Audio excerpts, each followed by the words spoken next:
Your gut is the center of your world in more ways than one. It's the control center for your immune system and your second brain. So when it's not happy, neither are you.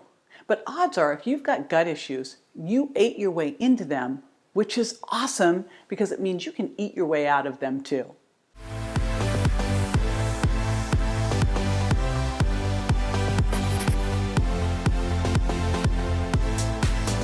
Hey, it's JJ. Welcome and thanks for being here. This is one of my favorite things to do because together we're making the world healthier one bite at a time. So like and subscribe so I can support you on your journey to metabolic health. So in this series, we're talking about ways to use food to heal and feel better fast by improving what's at the end of your fork. And in this episode, we're going to talk about what to eat, when to eat, and why for gut health. If your gut is off, it can be hard to connect the dots and find the source of the problem because it can manifest as so many different symptoms and conditions, from fatigue and headaches to digestive problems like irritable bowel, skin problems like acne and eczema, joint pain, brain fog, food cravings, moodiness. There's a lot of different things it can be. If you're dealing with any of those, it could mean there's a problem in your gut and it's trying to get your attention. And one of the most common is a condition called leaky gut. Leaky gut is when the tight junctions in your intestinal wall become loose. They're loose from being assaulted with constant stress, food intolerance, a processed diet, GMO foods, and a bunch of different medications. And it can seriously disrupt your gut microbiome. The little holes get bigger and bigger and bigger and start letting through undigested food particles, bacteria, and toxins. And when this happens, you start to have all of these symptoms. And you start to feel, and you start to get inflamed. So if you've got gut issues like leaky gut, it can be hard to focus on anything else. But the good news is you can heal most problems pretty fast with food. So I'm going to give you some simple ways to shift your diet and swap out foods that could be hurting you for ones that can heal you. And that starts with whole, natural food. So my friend Dr. Will Lee is an internationally renowned scientist, physician, chef, and author. He's all about eating to beat disease. That's actually the title of his New York Times bestselling book. And he says when you look at traditional cultures, you're going to see that they eat whole, organic, and fermented foods, which is way different from our Western diet that's full of ultra-processed inflammatory foods that literally wreak havoc on our gut. And he sees solid evidence that eating those processed foods leads to worse health outcomes than eating whole fresh foods. Kind of seems obvious, right? Foods like whole grains, fruits and veggies, nuts and seeds. Because Mother Nature has actually figured this out. Whole foods feed our microbiome and create a healthy gut that has less inflammation. Now, this healthy gut also protects our DNA, slows down cellular aging, and improves our immunity. So eating to feed your microbiome right is the key to healing your gut and reducing inflammation. You want to choose foods that support and increase the good bugs in your gut, your probiotics. So you're going to feed your probiotics more of their favorite food, prebiotics. So prebiotics are just basically fiber, but the average American diet is pretty low in fiber, like 15 grams on a good day, which is way below my goal for you. And my goal is 50 grams or more. So there are a couple easy ways to increase the fiber in your diet. Now, one of them is a supplement, which I have. It's called Extra Fiber Plus. Extra Fiber Plus makes it super easy for you to get your fiber and also has resistant starch. You may have heard of resistant starch. It's called that because it resists digestion. It's a type of carbohydrate that has amazing benefits. It can improve your digestion. It can improve your insulin sensitivity. It can lower your blood sugar levels and it can reduce your appetite. And it also helps you burn fat by helping your body produce butyrate. And all of that in addition to helping you have a strong, healthy gut. Now, another way to get more fiber in your diet, on top of supplementing, is to eat more non-starchy veggies. Okay, so my floor for non-starchy vegetables is to make sure that you get in at least 5 servings a day. That's my floor, that's the minimum, okay? My goalpost for you is 10, and if you want to go past that, I'm super proud of you. So what's a serving? A serving is a half a cup of cooked or a cup of raw. But in this instance, I want to make sure that your veggies are cooked. Okay, this can be a great source of dietary fiber, by the way. And when I'm talking non-starchy vegetables, cauliflower, peppers, onions, broccoli, Brussels sprouts, asparagus. Now, according to my friend Dr. Vincent Pedre, who's an internist and gut expert and author of Happy Gut, if you're eating a lot of cold foods, it's really hard for your gut to break them down. So think of cooking as the act of digestion outside your body. As an example, just think about the difference in texture between raw and cooked cruciferous vegetables like broccoli. Now, I bring up broccoli because broccoli is not only a great source of detoxifying prebiotic fiber for your gut, it's also rich in sulforaphane, which has anti-cancer properties. So we're focusing on the fiber, but these veggies will do a lot more for your overall health too. And I don't know about you, but I cannot stand raw broccoli. Like, I love broccoli that's been lightly steamed, like my favorite of all vegetables, but raw, not so much. There are a lot of bioactive compounds in these vegetables that activate our circulation and stimulate our stem cells to regenerate, in addition to helping our gut. Their natural defenses become our defenses, and they protect us from invaders inside and outside our body. And this is important because there's been a lot of plants, they've got all these things, we shouldn't eat them, anti-nutrients. But when you look at the antioxidants that these plants have to protect themselves from the invaders, these can be amazing for us. Now, you can also boost the number of good bacteria in your microbiome by adding fermented vegetables like sauerkraut, kimchi, and pickles. And I mean, these are super common when you get outside of the United States, but really not here. And we've got to do a better job at getting some of these into their diet because these really help get us the prebiotics the probiotics, right? So these are super duper important. And they not only nourish your gut, they also help reduce inflammation and strengthen your immune system. Now, here's one thing that Dr. Vincent Pedre said, so this will help you. Word of caution: if you've not been eating fermented foods and you're hearing this, don't go overboard right away. What you want to do with fermented foods is start slowly, like a tablespoon a day, right? Or rotate them in, but don't go crazy. All right, another one that's great for your gut is bone broth. Bone broth is a rock star for gut healing. It contains collagen and gelatin, and those are going to reinforce the integrity of your intestinal lining and help reduce inflammation. It also contains the amino acids proline and glycine, and those are really important because they help support the tight junctions and they'll help heal the gut. Now, 90% of your gut lining is made up of collagen and those other amino acids. So I have a bone broth shake that I'll use, but I also have bone broth that I put in and I use for cooking as well, and I try to get in. Ideally, this is something that you're adding in and maybe having a cup a day, sipping in between a meal too. It's super soothing for your gut. All right, healthy fats. So healthy fats help reduce inflammation. Now, they are not to be confused with the nasty fats that cause inflammation, like the ones in industrial seed oils.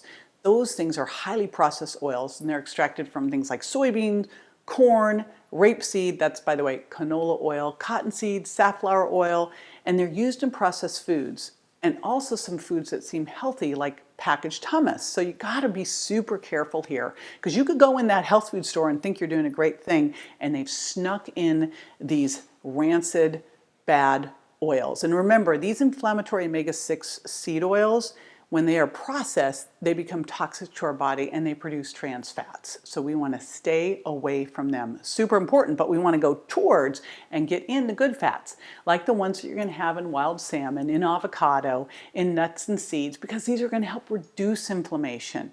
They do everything from keeping you mentally sharp to boosting your metabolism. They also can help stabilize your moods and help keep your energy high, especially the oil from coconut, the MCT oil that's super easy to burn. They also can play a huge role in weight control because they help keep your blood sugar balanced and they help regulate the amount of insulin released after you eat. So again, here's another shift you can make. It's going to support your gut healing, but then it does all this other good stuff too. Okay, some of the other things you can use to help heal your gut: are coconut oil and coconut milk. Now, I already mentioned coconut oil, but I want to give it a little bit more time because it's got some amazing properties to it. Coconut is antifungal, antiviral, antimicrobial, and can help balance your gut bugs. You also can, the MCT in coconut oil is super easy and for your body to burn, gives you a lot of energy. Okay, you also want to get foods high in polyphenols. So those are things like nuts and berries. My personal favorite, I love blueberries. They're great because they've got loads of antioxidants, and those are going to help you fight off this oxidative stress, and that's going to help you heal. Now, here's the thing. I love blueberries, but I'm not eating 10 cups of blueberries. I'll have a cup. You want to make sure you don't overdo the fruit. I say 2 servings of fruit a day. A serving's a cup, because you don't want to get too much sugar and then you create another problem. And by the way, when we're talking fruit, remember, we're talking fresh or frozen whole fruit. Not juice, that's a soda. Not dried, that's candy. Not the jams or the syrups, right? The concentrates, that's just syrup. Okay, let's avoid that. Now, as a general rule, you also want to make sure you stay hydrated, but especially I want you to drink out a lot of water and green tea. I'm a big green tea fan. I've got it right here. It's really good for your gut microbiome and getting the right gut bugs in place. You also might want to try this traditional Chinese fermented tea called, and I hope I say this right, I learned this from Dr. Will Lee, it was Pu'er. I'm probably killing it. But he just told me about it and he's testing it out because it's great for health and it's a great digestive aid. So he's been doing this one after dinner. So I got some too, Dr. Will Lee. Now, you might also want to add a probiotic supplement for good measure. It's, we want to start with food first, but this is a way to ensure that you're getting in those organisms, you're getting in those probiotics. So I use it as a top off, right? It's not like, oh, I'm not going to eat any of those fermented foods. No, eat those and then top it off with some probiotics because you want to get all of these different strains. And so you're going to look for one with a high number of strains and a diverse number of strains, a diverse type of strains as well. So I've got a probiotic that I love. You can check it out at Reignite Wellness. And it does everything we're talking about here, right? Lots of strains, diverse strains. Okay, now I also have some prebiotics in it. And you want to have prebiotics. What I want you to think about with prebiotics is they feed the probiotics. It's like fertilizer for your gut. And one of the things you're going to find with prebiotics is some of them can make you feel a little gassy, right?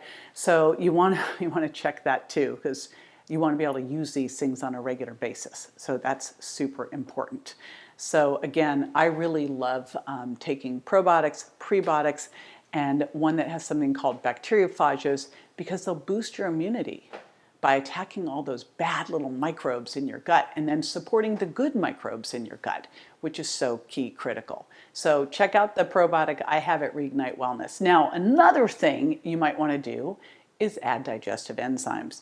I personally think that if you're over the age of 30, 35, this is something you will want to have in your diet. In fact, Dr. Vincent Pedre says when your gut is out of balance, you might not be making enough digestive enzymes and you don't have enough stomach acid. And again, this is something you want to look at as you age. In fact, your stomach acid starts to go down at the age of 20. I've always had kind of a rule of thumb. If you're over the age of 30, 35 or under any kind of stress, and it's like so with everybody, you want to do a trial of this.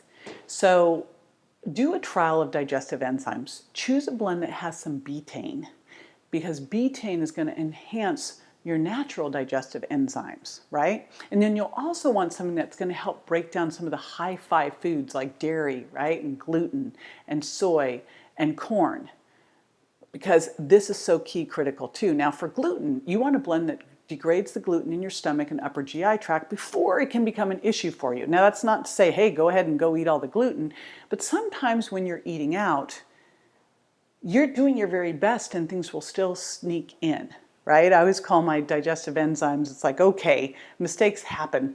The enzymes will also help catch you. So that's another thing that I love to take.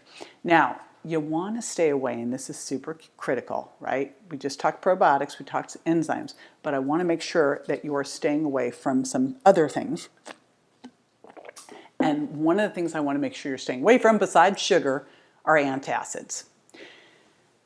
Antacids might seem like this really great solution if you're having heartburn. And if it's like once a year, that's one thing. But here's the challenge. If you're using antacids on a regular basis, studies show that acid blockers reduce healthy bacteria in your gut and can increase infection. So when you reduce the amount of acid in your stomach with antacids, what's going to happen here? Well, it's going to help the bad bacteria survive. And it actually can increase your gas and bloating. You know, some of the things that you were trying to solve when you, were taking the antacid, it can actually increase your heartburn. All the things you were trying to avoid in the first place. Now, there are other things you should flat out avoid. I mentioned sugar, processed foods, refined carbs, and the hi-fi foods. Again, I'm going to say shout out going on the Virgin diet and figuring out which foods work for you and which foods don't. I also have GMO foods on my hit list because they can really wreak havoc on your gut. They're sprayed heavily with pesticides that are going to take down your microbiome. And so will antibiotics. They don't discriminate, by the way. Those antibiotics go in and it's just like scorched earth in your gut. They're going to get rid of the good guys and the bad guys. It wipes out everything. And then the challenge is you got to go back in there and rebuild, and you can't rebuild your gut microbiome overnight. This is going to take time, right? Okay, so let's go into when. The timing of your meals. This is super important to healing your gut, and the research is clear here. One of the best things you can do is to start intermittent fasting. Intermittent fasting improves the health of your gut microbiome. And by the way, intermittent fasting improves the health of your microbiome, but not just your microbiome. It also improves the health of your heart. It improves the health of your brain. So a lot of good stuff here with intermittent fasting. So why are we doing this? The fasting window is going to give your gut the time it needs to heal. And then when you do eat, remember, we're eating soothing, nourishing foods. So time between meals is still part of digestion, and there's a lot going on when you're not eating. You got to give your body time to digest so that you can start something called the migrating motor complex process. The migrating motor complex is the housekeeping that happens in your small intestine when you're not digesting food. It goes in there and sweeps undigested food particles and bacteria from your stomach and small intestine into your colon. But it's not going to happen if your body is focused on digestion, if you're eating every couple hours, if you're snacking. So first off is your first fast, fasting for 12 to 14 hours, stopping eating 3 to 4 hours before bed, pushing breakfast a little later, easy peasy, you're asleep for most of that. You're giving your gut a rest and a huge chance to heal. And again, you're sleeping for a lot of that, so it's so much easier than you think. Let's say you ate dinner at 7, right? You're done with dinner at 7, you go to bed at 10, you wake up at 7, you have some black coffee or tea, you work out a little bit, then you push your breakfast a little bit. But even if you woke up at 7 and 8, boom, it's 12 hours, but we're going to push it to 9, you're already at 14. See how easy that is? Super easy. Now, when you break your fast in the morning, you can support your gut with a smoothie, a loaded smoothie, which is what I love to do. Again, starting with protein, adding in some healthy fats and some fiber. And then for your other meal or meals, and by the way, let's say that you're going to push your eating window to 6 to 8 hours, maybe you're having 2 meals. You'll have to see. But making sure that with those meals that you're getting in all of the stuff that we talked about, those healthy fats, the fiber, the protein, all of the great healing foods that your gut needs to be at its best. Now, if you go all in, all right, I've been eating by the plate, I've been eating my fat, fiber, protein trifecta, I've gotten my eating window to 14 hours, then I pushed in, I've got a couple days where I'm doing 16 hours, I'm gonna do 1 meal a day. You can do that too. And that is something that you can throw in as a strategy once a week, once a month, that's gonna help you heal as well. Now, no matter how you do it, and you can see the flexibility that you have with intermittent fasting between, the very minimum here is 12 hours. I think you can push to 14 pretty quickly, stop the snacking, and then you can play around from there. No matter how you do it, it's going to be worth it for you. It's been for me. I feel better than ever having put it in there, and I've watched so many people improve with it. Now, the benefits of it, besides what I've personally experienced and seen with clients, I can tell you the studies super back it up. They show it shifts the balance of good bacteria to get you healthy and protects you against metabolic syndrome. And if you need to lose a little bit, it might help with that too.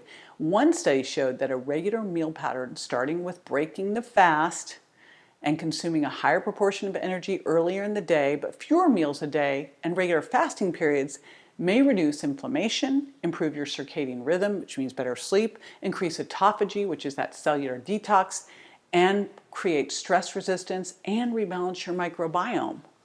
Holy smokes, could you imagine if that was a drug? It would be prescribed all over the place. Now, your gut is the center of your immunity and your whole body's health. Your heart, your brain, improving your mood, your sleep, and your digestion. And it may help prevent some cancers and autoimmune diseases. Our gut is just so much more complex than we previously thought. And I mean, honestly, there's new research coming out all the time about it. But we do know that for true gut health, what you eat, when, and why is critical. And that being said, you'll also want to incorporate things beyond the changes to your diet. You have to get stress management, exercise, and sleep dialed in, because if they're a wreck, they're also going to wreak havoc on your gut. Now, there's one more thing. To return to where we started, taking a closer look at traditional cultures. They really revere whole, organic food from Mother Nature, the way it's grown, the way it's prepared, and also the way it's eaten. So if you can, as you eat to heal, take a page from their book. Not only what you eat, but how. Slow down and enjoy your food with friends and family. Take the time to eat mindfully and pay attention to your body and how you feel. Stop before you overdo it. Ideally, when you're about 80% full. It's one of the best things you can do for your gut. Listen to your body helps you tune into what it really needs. Thanks for joining me. If you'd like more content, then please be sure to keep coming back. Like and subscribe so we stay in touch and you never miss an episode. I'll see you next time.